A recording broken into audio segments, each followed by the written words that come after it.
In this video, I'm going to show you the arsenal of options that I have and that you can choose from to keep you healthy and comfortable while you're on your safari. I've been leading tours for 14 years and designing tours for people, and I've been traveling to Africa for 34 years, so I have a few tricks up my sleeve about how to stay healthy and comfortable. Let's start with the flight. Especially if you're coming from America, like most of my clients, it's a long one. I always take a sleep mask. I take earplugs just in case. And to stay healthy from people who are coughing around me or sick around me, I often take colloidal silver, which I'll spray under my tongue. I pop an airborne into my water if I'm feeling sensitive to getting sick. And you will get jet lagged if you're coming from America. It's for sure, because it's a big, huge difference of time. And so this one I've taken many times. Sometimes it seems like it works, sometimes it seems like it doesn't. Drinking lots and lots of water for sure helps. Staying away from alcohol for sure helps. Being choosy about what you're eating helps. But this one you could try and see what you think. You have to take it every 2 hours, so when you're sleeping it's kind of a pain, because you have to wake up to take it. But I don't like taking Ambien. Some people take sleeping pills that they get from their doctor.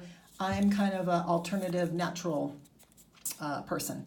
So here's something I found that's alternative. It's called Sleep Well, and it's a bunch of herbs, and I put it on my foot, and it seems to work. So I'm going to put the links to everything below so you can pick and choose and try some of these things as well, and then maybe you'll come back and let me know how they worked. Now let's talk about bugs. People think there's lots of bugs in Africa, and sometimes there are. I don't tend to book safaris where the tsetse flies and things like that are, and we do it, my safaris are in the dry season where you see the most animals and there's usually not that many bugs. That being said, most people take pills to prevent malaria, but even if you're taking those, you need to take some spray, because you also need to use that. And you'll spray that on your ankles and your hands, you'll spray it on your socks. And I like to take this from Young Living. It's a purification essential oil. I'll put the link again below. And that one I put into a little spritzer bottle, and I will spray my ankles, my hands, my neck, my hat, my socks. I'll also spray the mosquito netting if there is any in the tented room. So that's really fun to have. And you can also use that like if you're stopping over in a hotel on your way and the hotel has a funny smell or something. It's just a really good overall cleaning, protecting oil to have in your arsenal. Now let's talk about sun. People are surprised it does get cold in Africa and in the evenings and the mornings, but in the day it is hot, and you definitely need to take sunscreen. These you can see are a couple of my favorite brands. The one down here is called Sierra Madre. It's super thick, and some people don't like that, but it really is protective. The Babo is all organic, and I like that. And I also love taking a mister for my face. So when it gets super hot and I'm in the truck, I just pull out my little mister. This one is from Jerlique, and it's rose water, but you can certainly just put a little drop of your favorite oil in water in a mister bottle. Or you could buy those little Evian spray mister things. I just love it. I spray all my clients while we're driving around. They love it.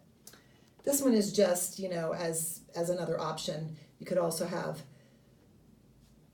tinted sun stick so that you're putting on sunscreen when you're putting on your tint. Now let's talk about your stomach and digestion. Because there's new bacteria that your body isn't used to, your stomach will probably feel a little sensitive.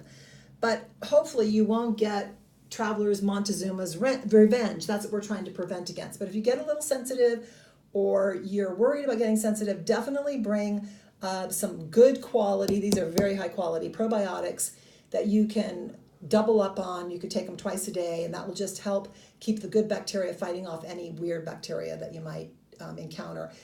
My safaris go to very good places that clean the food and give you bottled water for brushing your teeth and for drinking, and you definitely never want to use the water to brush your teeth or open your mouth in the shower because there are bacteria in that water, and I've gotten sick from it years ago before I took that all seriously. So I would take probiotics. I would also ask your doctor for just one prescription for, in case you get into trouble with your stomach, just an antibiotic. There's another thing that I love. It's called Paragard, and I recommend it for my clients. It's really good. It safeguards against parasites. I don't have it right now because I ran out of it, so that's why I'm not showing it to you. I also, this time, am going to bring this. I've been finding this to be very soothing on my stomach. It's tea, licorice root tea. In my little first aid kit, I always bring arnica. It's because you're bouncing around all day on the wildlife trucks, and my back can get sensitive sometimes. So I bring the little pills that I can put under my tongue, arnica, or I sometimes bring the cream that I could rub on sore muscles. And instead of Advil, but certainly I sometimes bring Advil as well, but this is a Tramil. This is a alternative to Advil that is an anti-inflammatory. And here's just a couple of things that are extras in the toiletries. I'm not going through toiletries today and makeup and all that stuff because people have their own preferences. But I love, if you do want to use deodorant, I love using this crystal one. You just put water on it. It works really well and it has no scent. I don't like wearing stuff with scent while I'm on wildlife drives because the animals can certainly smell it. Their sense of smell, as you probably know, is much stronger than ours, and I don't like bombarding their noses with our perfumes. You definitely, I would recommend bringing a hand sanitizer. This is a little lavender one. You can get them at the health food store. You can bring Purell. I just don't love it. I don't love the way it feels on my hands. It's too sticky. So I bring natural ones. You're going to want to use those during the day because you're out and let's say you have to pee or something. There's usually no toilet. You'll go behind the truck and you'll pee, and then you'll wipe your hands with that. And they work really well and they're great to have along. I showed this in my last video, and I hope you've watched my other packing videos because they go through clothes and other options to bring.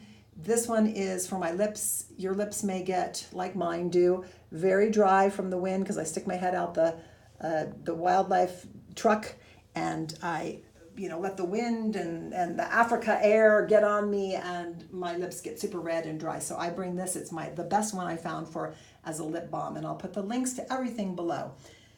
I bring a tiny little, this doesn't look so tiny in the picture, but it is, a tiny little shampoo, just in case they don't have any or it's not that effective, the one they have at the camps. I bring, of course, toothpaste. And then I wanted to show you, I love these containers. They're mushy, they're silicone and they're mushy so that you can get every single thing out of them that you put in them so you don't waste. And also they pack down. So when you're done with your stuff at the end of your safari, it will pack down and mush into your bag.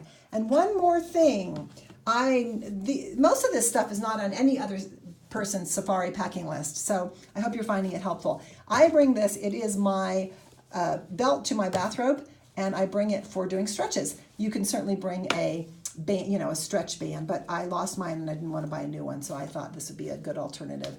I'd bring that for stretching after a safari drive because sometimes my back gets a little tight. I hope you find this helpful. Please visit my site, savingwild.com, and you will find all kinds of information about Africa.